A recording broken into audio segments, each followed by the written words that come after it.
Ο μύθος του Δέδαλου και του Ίκαρου.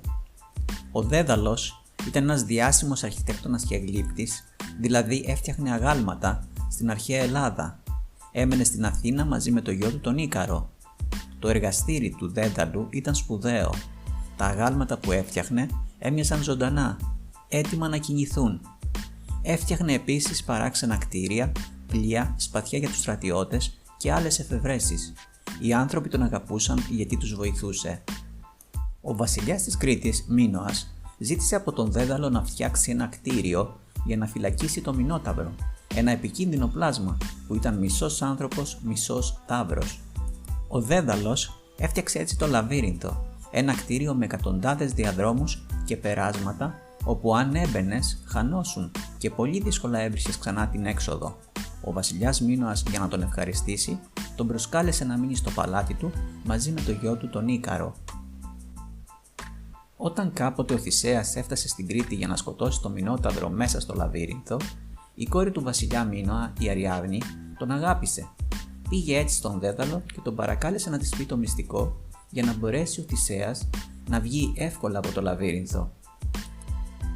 Ο Δέδαλος είπε στην Αριάδνη να δώσει στο Θησέα ένα κουβάρι νήμα, μια κλωστή δηλαδή, ώστε να το ξετυλίγει σιγά σιγά και αφού σκοτώσει το Μινόταυρο να ακολουθήσει το νήμα προς την έξοδο και να επιστρέψει κοντά της.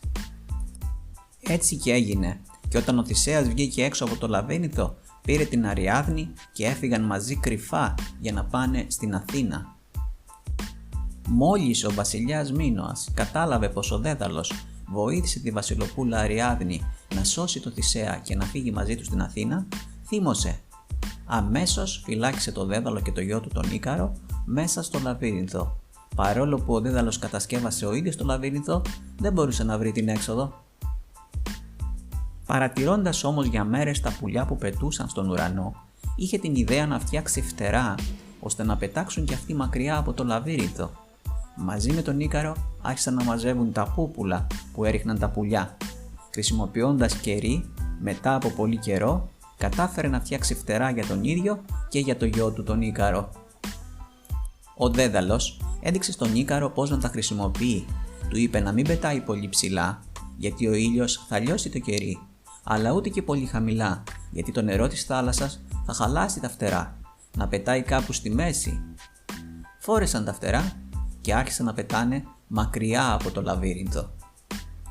Στην αρχή ο Ίκαρος φοβόταν, όμως μετά άρχισε να κινεί τα φτερά του δυνατά και να πετάει πιο ψηλά. Ο πατέρας του τον προειδοποιούσε να πετάει προσεκτικά δίπλα του. Η χαρά όμως του Ίκαρου που πετούσε ελεύθερο σαν πουλί τον έκανε να ξεχάσει τις σύμβουλες του πατέρα του.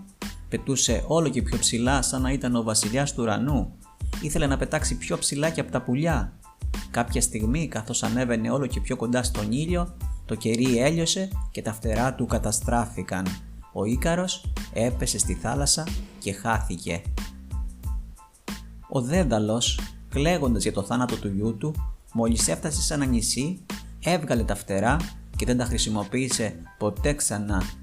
Το νησί πήρε από τότε το όνομα Ικαρία από τον Ίκαρο και η θάλασσα ονομάστηκε Ικάριο Πέλαγος.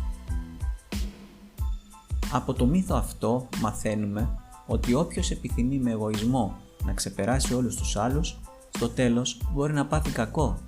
Μαθαίνουμε να ακούμε προσεκτικά τις συμβουλές αυτών που μας αγαπούν και να συμπεριφερόμαστε με σεβασμό στον εαυτό μας.